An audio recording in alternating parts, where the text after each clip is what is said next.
Pemirsa, berita Banjarmasin kembali hadir menjumpai PN hari ini dan kali ini lawan ulun Faya Putri. Sejumlah berita aktual dan beberapa informasi menarik lainnya telah kami siapkan. Berikut berita utama hari ini.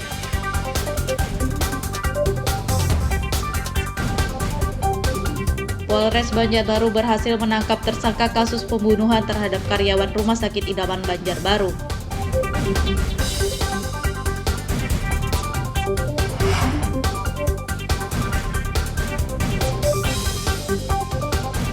Limbah solar milik PT CKB diduga mencemari lingkungan dan sumur milik warga.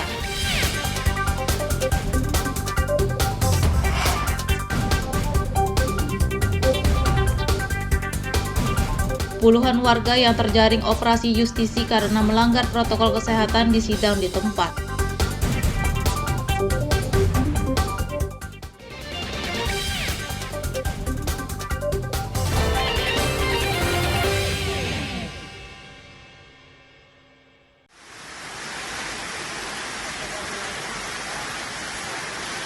Kepolisian Resor Banjarbaru berhasil menangkap tersangka kasus pembunuhan terhadap salah satu karyawan Rumah Sakit RS Idaman Banjarbaru.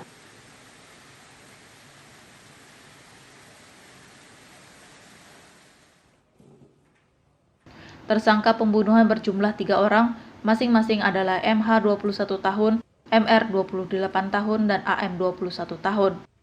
Ketiga tersangka ini telah membunuh salah satu karyawan Rumah Sakit Idaman Kota Banjarbaru bernama Rudi Irama 26 tahun pada Senin 2 Agustus 2021 lalu.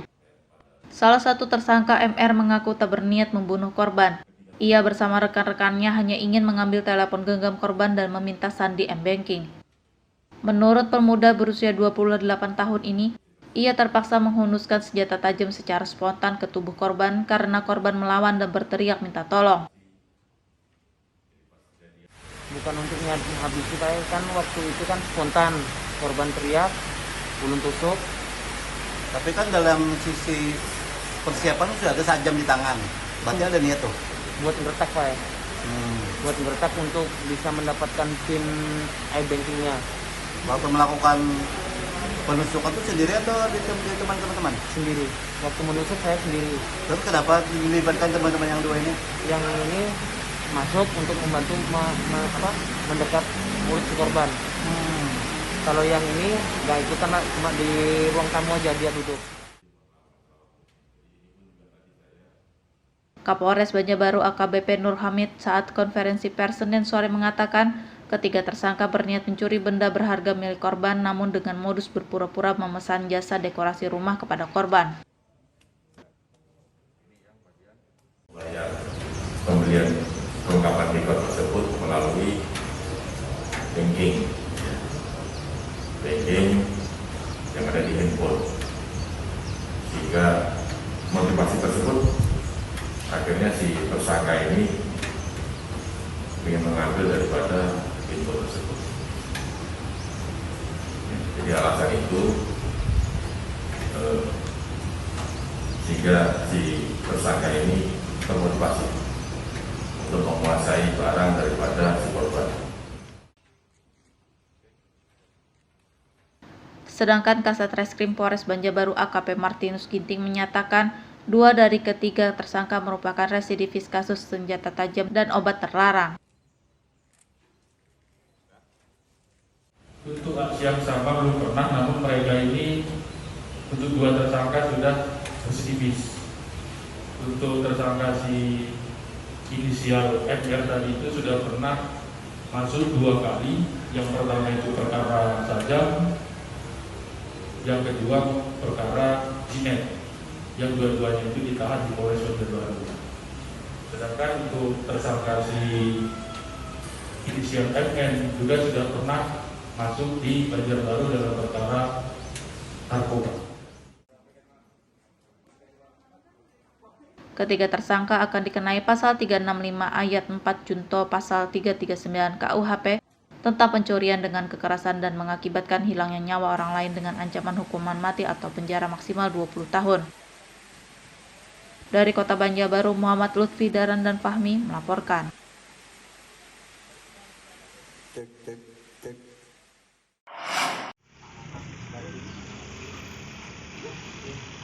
limbah solar milik perusahaan kontraktor PT Catur Karya Bersaudara CKB diduga mencemari lingkungan dan sumur milik warga di kawasan Keraton Martapura, Kabupaten Banjar.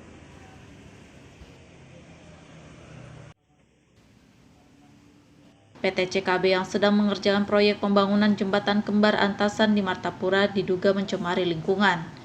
Pasalnya, limbah cair berupa solar yang ditampung oleh perusahaan kontraktor itu di gudang peralatan diduga telah mencemari drainase, sehingga masuk ke sumur milik salah satu tokoh agama di kota Martapura. Tokoh agama bernama Muhammad Syarif Bustomi atau yang biasa disapa Guru Oton itu mengeluhkan sumur yang biasa digunakan para muridnya untuk berwudu dan mandi kini dipenuhi oleh limbah solar dari gudang peralatan PT CKB. Nah, ini yang tahunya aja, yang nggak tahunya kita nggak tahu pas kelihatan berasa gitu. Setelah kita cek, oh ternyata sudah banyak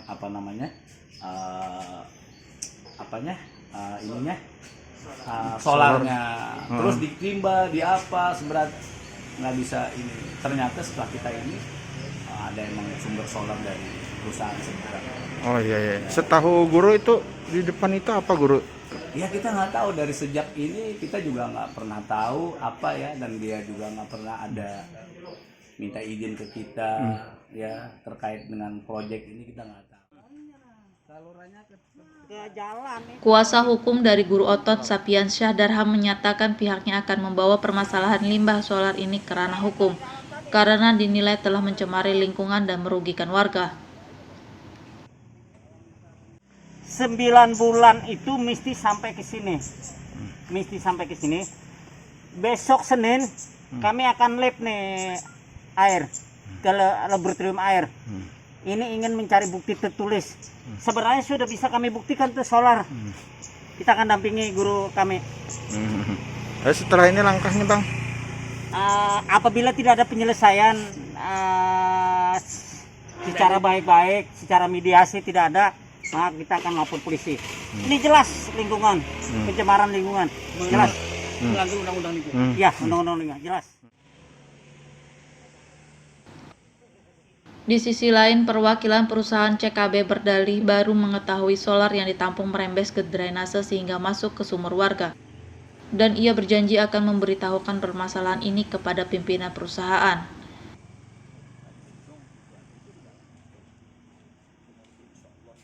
Ya baru tahu kemarin.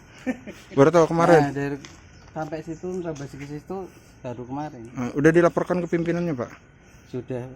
Tanggapannya gimana Pak? Itu kemarin sama guru Pak. Gimana? Ya saya pembicaranya nggak terlalu mendetail, saya kurang tahu ya. PT CKB diduga tidak memiliki izin penampungan limbah cair dari Dinas Perizinan Kabupaten Banjar sehingga akan dilaporkan ke Polres Banjar. Dari Kabupaten Banjar, Muhammad Lutfi Daran dan Fahmi melaporkan. Karena sifatnya solar ini sama.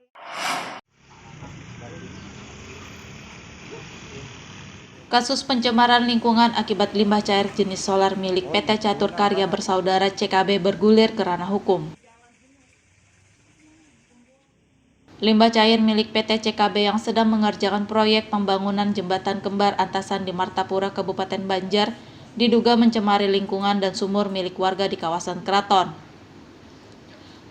Kepala Bidang Kabid Perizinan Tertentu DPM PTSB Banjar, Muhammad Wahyudi mengatakan PT Catur Karya Bersaudara CKB tidak memiliki izin untuk penampungan sementara limbah cair. Biasanya kalau sudah itu yang harus diperlukan izin lingkungan. Nah, izin lingkungan itu terdiri lagi ada tambahan lagi, ada IPRC, izin penampungan limbah cair, dan atau izin tempat penampungan sementara limbah bahan beracun berbahaya seperti PSB3. Nah, biasanya itu ada anunya di teknisnya ada di Dinas Lingkungan Hidup. Nah, setelah ada rekomendasi dari mereka, kita buatkan izin lingkungannya dari turunan-turunan tersebut. Sedangkan Kasat Reskrim Polres Banjar Franciscus Manaan menyatakan pihaknya telah menerima laporan warga dan telah melakukan pengambilan sampel air yang diduga tercemar akibat limbah cair milik PT CKB. Kemarin kami dari Polres Satreskrim Polres Banjar telah melakukan penyelidikan terhadap perusahaan CKB tersebut. Kemarin kami sudah mengambil keterangan beberapa saksi warga yang ada di tempat tersebut, sampai kami sudah mengambil beberapa sampel air yang ada yang diduga tercemar di daerah sekitar situ. Jadi untuk sekarang kami dari Polres Banjar sudah melaksanakan penyelidikan terkait permasalahan yang ada. Nanti terkait hal ini ada pemanggilan ke depan atau gimana ini? Mungkin nanti akan ada pemanggilan dari kami bagi beberapa warga untuk diminta keterangan. Mungkin juga dari pihak perusahaan juga akan kami panggil. Cuman untuk sementara itu masih dalam proses penyelidikannya kami. Dalam waktu dekat, Polres Banjar juga akan memanggil sejumlah saksi dan pihak PT CKB untuk mendalami penyelidikan kasus dugaan pencemaran lingkungan akibat limbah solar ini. Dari Kabupaten Banjar, Muhammad Lutfi Daran dan Fahmi melaporkan. Karena sifatnya solar ini sama.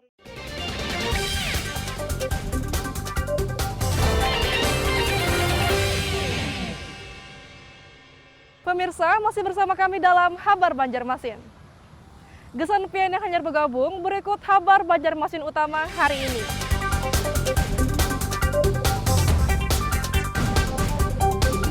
Polres Banjarbaru berhasil menangkap tersangka kasus pembunuhan terhadap karyawan Rumah Sakit Idaman Banjarbaru.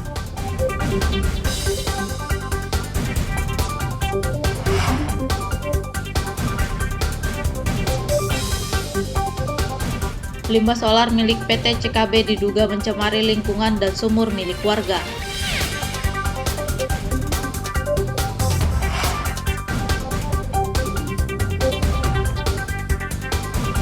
Puluhan warga yang terjaring operasi justisi karena melanggar protokol kesehatan disidang di tempat.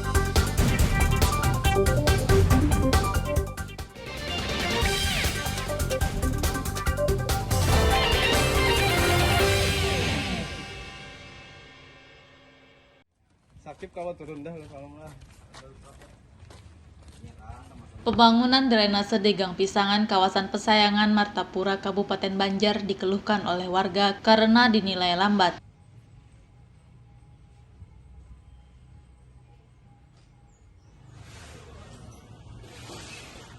Pembangunan drainase di Gang Pisangan, Martapura, Kabupaten Banjar dikerjakan oleh Lembaga Pemberdayaan Masyarakat LPM Kelurahan Pesayangan. Salah satu warga, Siti Fatimah, mengeluhkan pengerjaan drainase lambat dan mengakibatkan air tergenang serta menghambat aktivitas warga. Ia berharap pembangunan drainase yang bertujuan untuk mencegah banjir ini lekas selesai. Kalau pengerukan ini mulai kapan ini? Ada kah setengah bulan yuk? Habis aja 2 hari. Cuma dilihatkan seperti ini aja? Ini aja, pada digawi-gawinya. Nah, kalau hujan gimana kondisi airnya ini? Nyata meluap ke rumah penduduk. Pernah meluap sudah, Bu? Belum Bang, sedikit lagi, tapi di sana sudah meluap. Kemarau. Kalau airnya mengandung ini sudah berapa lama nih? Ini mulai yang awal sejak dia sudah mengandung. Masalahnya di sana kada ditembusakannya. Ibu pengennya kayak gimana, Bu? Harapan Ibu gimana? Harapannya Bang supaya jalanan bagus, supaya yang banjir. Cepat dikerjakannya juga, Bu ya?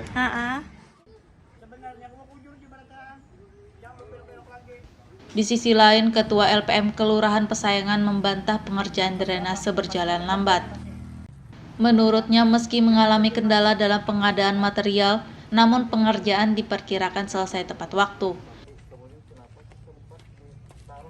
Kalau ini kan dari dua lokasi yang dikerjakan, satu anggaran itu sekitar 256 kan. Jadi untuk kegiatan, jadi sekitar 60% untuk di Jalan Pisangan, 40%-nya kita sisakan untuk yang Jalan Istimewa Mulia. Di target berapa lama Pak selesainya, Pak? Kalau diberikan waktu kan sekitar 3 bulan, berarti kan 2 bulan di sini kan. Itu bulan apa nanti selesainya, Pak? Kemungkinan kalau udah ini sudah bekerja ini, Pak, kita selesai kebiasaan tuh paling sudah, kalau punya kotoran paling 1 bulan lah sudah. Pembangunan drainase yang menggunakan dana alokasi umum ini mulai dikerjakan mulai 22 Juli 2021 lalu dan ditargetkan rampung selama 90 hari. Dari Kabupaten Banjar, Muhammad Lutfi Dahlan dan Fahmi melaporkan.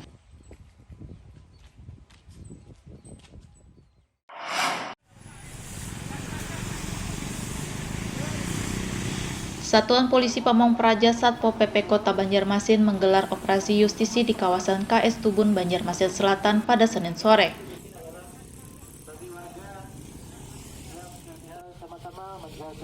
Dalam kegiatan ini, puluhan warga yang tidak menggunakan masker terjaring oleh anggota Satpol PP dan langsung disidang di tempat.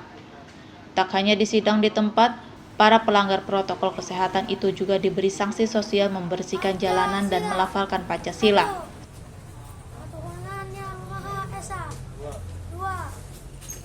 Selain itu, sebagian pelanggar prokes juga dikenai sanksi membayar denda Rp25.000. Salah satu pelanggar prokes, Adriansa, mengaku memilih sanksi menyapu jalanan karena dia tidak membawa uang untuk membayar denda. Ada pakai masker kah? Maskernya ketinggalan kah atau apa? Jawab dulu. Kada ingat membawa. Oh. Ini tadinya hendak kemana nih? Dan pasar bisa. Mulai mana? Ke pasar bisa. Tadi di sidang lah. Memilih menyapu daripada tawarannya apa saya kamu denda? Kalau disuruh kerja bakti ya. Oh. Langsung dari hakim ya. Ada pilihan mana? Langsung dari hakimnya. Kasih Penegakan Penyidik PNS Satpol PP Kota Banjarmasin Mulyadi mengatakan, pada kegiatan operasi justisi kali ini pihaknya menjaring 29 warga yang melanggar prokes. Untuk kegiatan operasi justisi penegakan protokol kesehatan ya sesuai Perwali 68, itu hari ini setelah kita sidangkan sebanyak 29 orang yang rinciannya terdiri dari denda itu ada 18 orang. Nah, sedangkan yang sosial itu ada 10 orang. Jadi total hari ini adalah 39 orang yang terjaring melanggar protokol kesehatan. Jadi untuk sasaran hari ini adalah yang tidak memakai masker. Kemudian ada giat untuk hari sebelumnya itu pengusaha rumah makan. Itu ada terjaring 3 rumah makan yang disidangkan hari ini. Nah, dengan denda 100.000. Operasi justisi ini diharapkan bisa meningkatkan kesadaran warga untuk menaati protokol kesehatan. Dari Kota Banjarmasin, Muhammad Lutfi Dahlan dan Fudail melaporkan.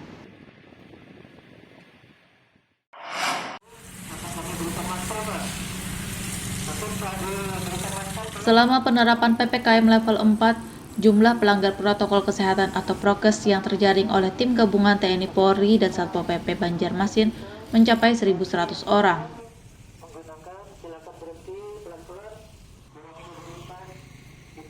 Kepala Satuan Polisi Pamong Praja Satpol PP Kota Banjarmasin Ahmad Muzayyin mengatakan, selama 10 hari penerapan PPKM level 4, tim gabungan TNI Polri dan Satpol PP telah menjaring 1.100 pelanggar prokes. Menurutnya, dari 1.100 pelanggar prokes, 500 diantaranya diberi teguran lisan, 400 tertulis, dan sisanya diberi sanksi sosial serta dikenai sanksi membayar denda. Jadi dari 1.162 ini ada 456 yang mendapat teguran lisan, kemudian yang tertulis ada 515, yang sanksi sosial ada 182, kemudian yang terakhir memang ada sanksi denda sebanyak 9 orang. Itu sanksi dendanya berapa nominal? Dalam Perwali itu disebutkan memang maksimal 100.000. Berarti kurang dari itu boleh sesuai dengan penetapan. Paling banyak yang terjadi di wilayah kecamatan mana? Secara umum merata saja. Jadi memang kita secara masif saja, tinggal memang tujuan utamanya adalah penegakan prokes. Penegakan prokes ini kan kita mesti berbarengan dengan yang penting dalam pelaksanaan kegiatannya bisa diikuti, itu yang paling utama yang harus kita. Operasi justisi penegakan protokol kesehatan akan terus digelar oleh tim gabungan TNI, Polri, dan Satpol PP Kota Banjarmasin selama penerapan PPKM level 4.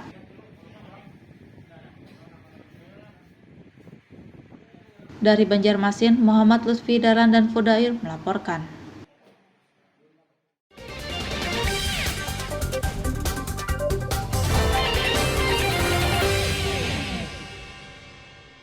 Pemirsa, masih bersama kami dalam Habar Banjarmasin.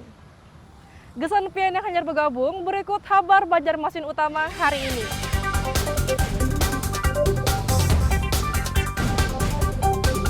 Polres Banjarbaru berhasil menangkap tersangka kasus pembunuhan terhadap karyawan Rumah Sakit Idaman Banjarbaru.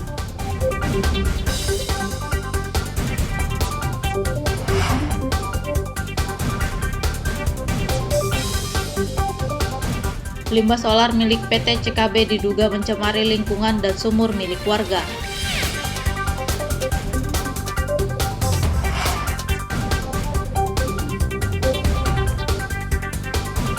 Puluhan warga yang terjaring operasi justisi karena melanggar protokol kesehatan disidang di tempat.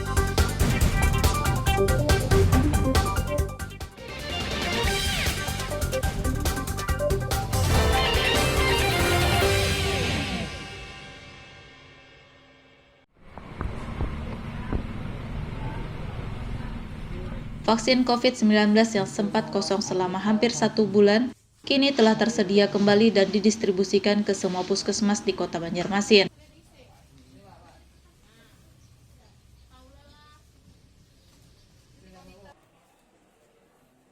Pemerintah Kota Banjarmasin akhir pekan lalu mendistribusikan vaksin COVID-19 berjumlah 4.000 dosis untuk 26 puskesmas Kota Banjarmasin.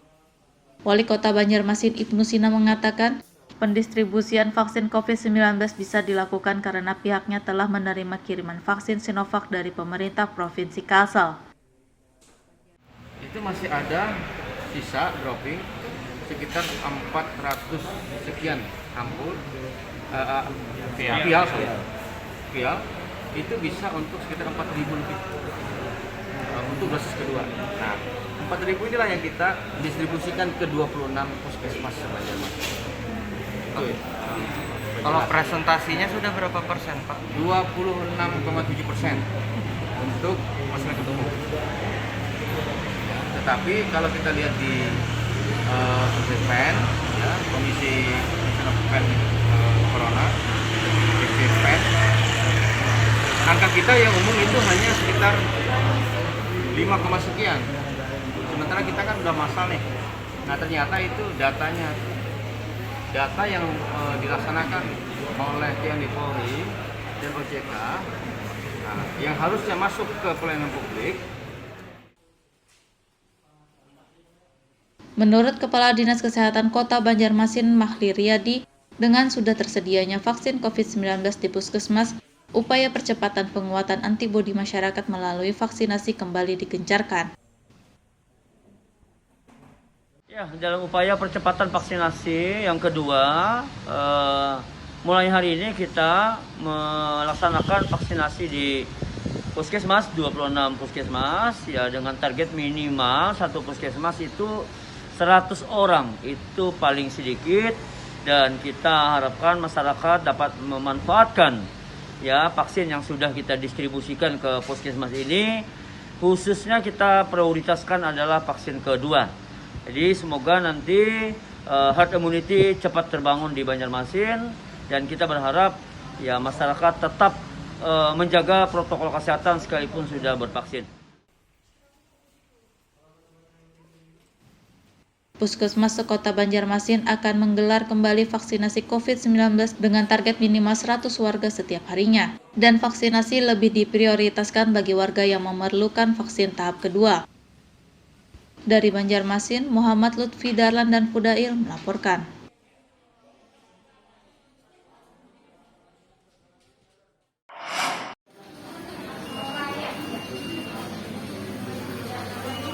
Seluruh puskesmas di Kota Banjarmasin menggelar vaksinasi COVID-19 pada akhir pekan lalu.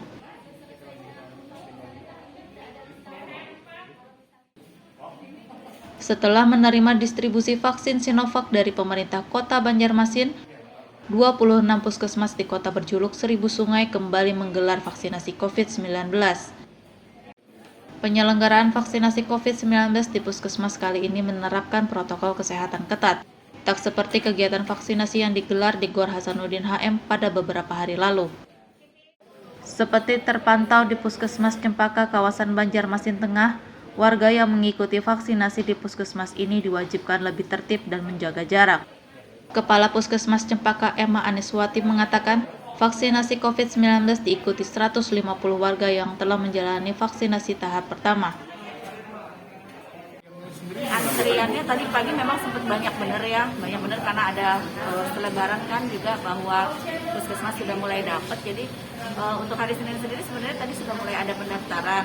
Tapi memang vaksinnya belum di kami, Senin kami ambil, mungkin sempat aja ya nanti hari Senin yang antrian itu yang akan kita laksanakan itu mungkin sekitar 110 tiap Senin. Itu masih yang kedua Kak Bu, untuk yang kedua? Kami masih mengerjakan semua vaksin yang kedua karena di Cempaka itu antrian untuk vaksin 2 itu masih ribuan yang belum terlaksana. Jadi otomatis vaksin pertama kami belum bisa melaksanakan. Kemarin Cempaka bisa dapat 15 kami ambil. Emma Aniswati menambahkan masih ada 1000 lebih warga yang belum mendapatkan vaksinasi tahap kedua di Puskesmas Cempaka.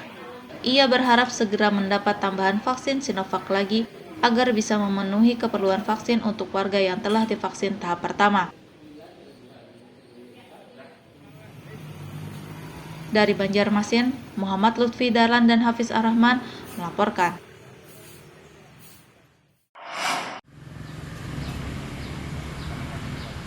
Setelah mati suri selama 8 tahun, kesenian di Kabupaten Kota Baru akan dihidupkan kembali. Sejak tahun 2013 lalu, kesenian di Kabupaten Kota Baru seperti mati suri karena tidak ada satupun kegiatan seni yang diselenggarakan di daerah berjuluk Saijen ini. Ketua Dewan Kesenian Daerah DKD Kota Baru, Sajidan, mengatakan pihaknya mendapat dukungan dari eksekutif dan legislatif untuk menggeliatkan kembali kegiatan seni di Kabupaten Kota Baru. Bisa ada tempat latihan dan ada sekretariat, sehingga ini sudah mulai terkumpul data-data kegiatan-kegiatan yang ada di lapangan, terutama di kecamatan-kecamatan lain sudah mulai mendekati. Masalah pandemi kita nggak bisa mengukur kapan berakhirnya ya. Nah, cuman kalau kita diam-diam saja, barangkali nanti ya istilah bahasa Banjar itu larut, itu jadi larut. Nah, sehingga kita berusaha bagaimana menyiasati dengan tidak mengesampingkan kesehatan, protokol kesehatan. Diharapkan berbagai rencana kegiatan seni seperti seni tari, musik, teater, dan lainnya yang akan digelar oleh DKD Kota Baru bisa memacu semangat para generasi muda untuk menggeliatkan kembali kesenian. Dari Kabupaten Kota Baru, Muhammad Lutfi Dahlan dan Fauzi Rahman melaporkan.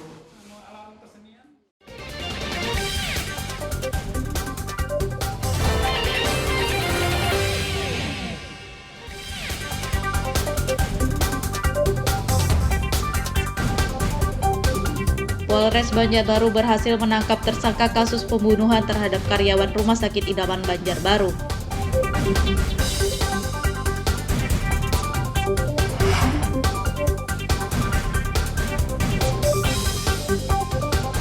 Limbah solar milik PT CKB diduga mencemari lingkungan dan sumur milik warga.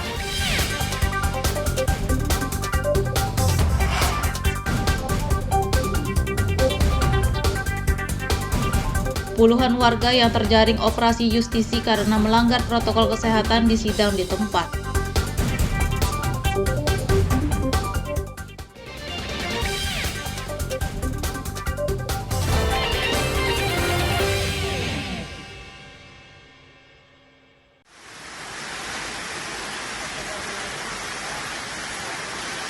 Kepolisian Resor Banjarbaru berhasil menangkap tersangka kasus pembunuhan terhadap salah satu karyawan Rumah Sakit RS Idaman Banjarbaru.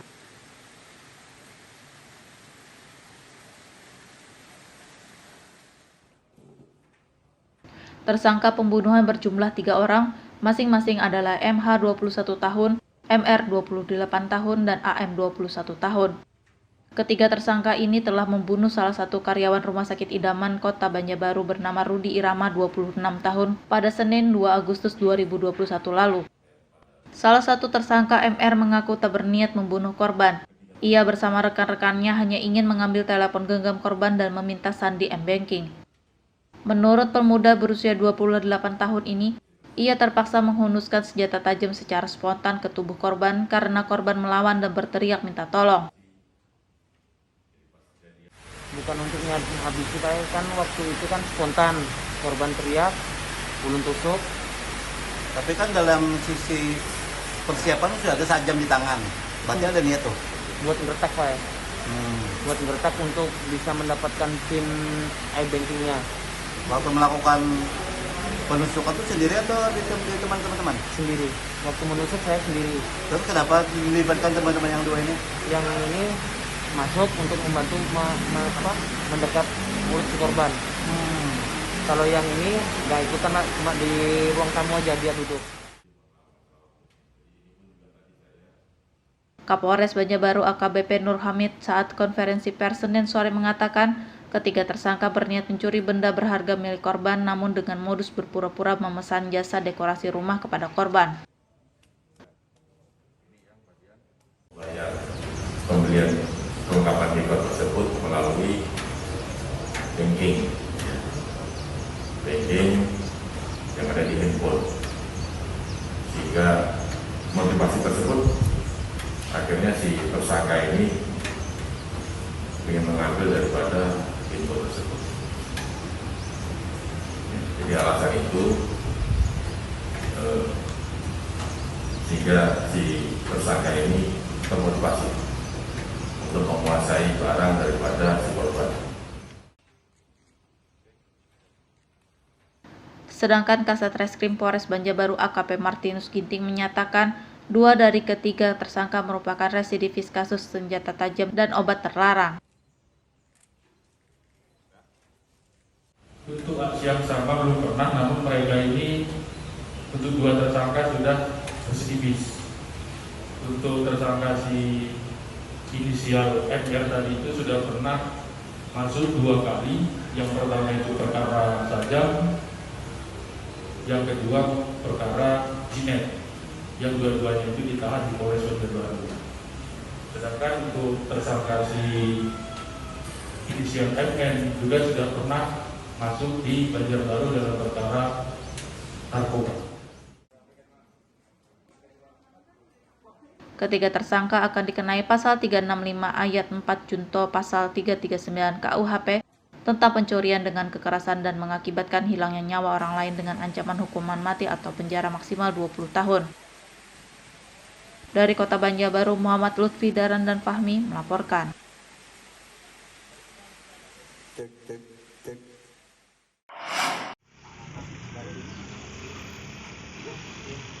Limbah solar milik perusahaan kontraktor PT Catur Karya Bersaudara CKB diduga mencemari lingkungan dan sumur milik warga di kawasan Keraton Martapura, Kabupaten Banjar.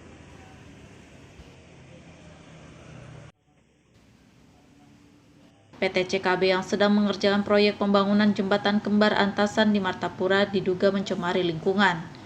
Pasalnya, limbah cair berupa solar yang ditampung oleh perusahaan kontraktor itu di gudang peralatan diduga telah mencemari drainase, sehingga masuk ke sumur milik salah satu tokoh agama di Kota Martapura.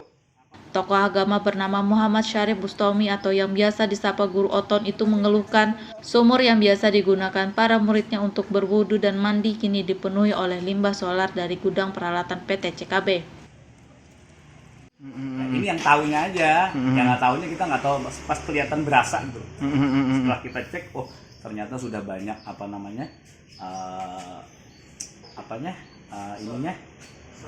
solarnya, terus ditimba, di apa seberat nggak bisa ini. Ternyata setelah kita ini ada emang sumber solar dari perusahaan sebenarnya. Oh iya. Setahu guru itu di depan itu apa guru? Ya kita nggak tahu, dari sejak ini kita juga nggak pernah tahu apa ya, dan dia juga nggak pernah ada minta izin ke kita ya terkait dengan proyek ini, kita nggak tahu. ke jalan. Kuasa hukum dari Guru Otot Sapiansyah Darham menyatakan pihaknya akan membawa permasalahan limbah solar ini ke ranah hukum karena dinilai telah mencemari lingkungan dan merugikan warga. 9 bulan itu mesti sampai ke sini. Besok Senin kami akan lab nih air ke laboratorium air. Ini ingin mencari bukti tertulis. Sebenarnya sudah bisa kami buktikan tuh solar. Kita akan dampingi guru kami. Setelah ini langkahnya Bang? Apabila tidak ada penyelesaian secara baik-baik, secara mediasi tidak ada, maka kita akan lapor polisi. Ini jelas lingkungan, pencemaran lingkungan, jelas. Melanggar undang-undang lingkungan. Ya, undang-undang lingkungan, jelas. Di sisi lain, perwakilan perusahaan CKB berdalih baru mengetahui solar yang ditampung merembes ke drainase sehingga masuk ke sumur warga. Dan ia berjanji akan memberitahukan permasalahan ini kepada pimpinan perusahaan.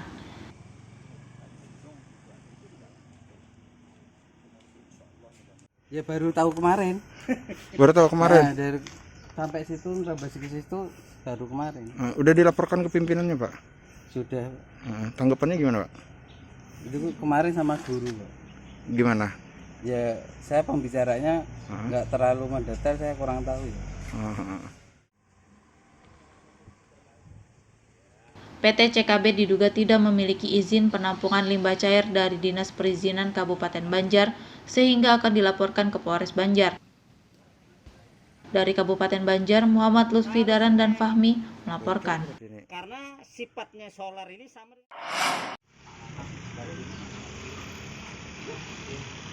Kasus pencemaran lingkungan akibat limbah cair jenis solar milik PT Catur Karya Bersaudara CKB bergulir ke ranah hukum. Limbah cair milik PT CKB yang sedang mengerjakan proyek pembangunan jembatan kembar Antasan di Martapura, Kabupaten Banjar, diduga mencemari lingkungan dan sumur milik warga di kawasan Keraton. Kepala Bidang Kabid Perizinan Tertentu DPM PTSP Banjar, Muhammad Wahyudi mengatakan PT Catur Karya Bersaudara CKB tidak memiliki izin untuk penampungan sementara limbah cair. Biasanya kalau sudah itu yang harus diperlukan izin lingkungan.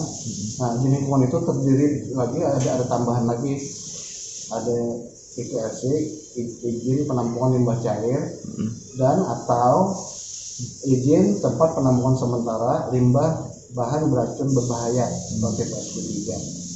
Nah, biasanya itu ada anunya di teknisnya ada di Dinas Lingkungan Hidup. Nah, setelah ada rekomendasi dari mereka, kita buatkan izin lingkungannya dari turunan-turunan tersebut.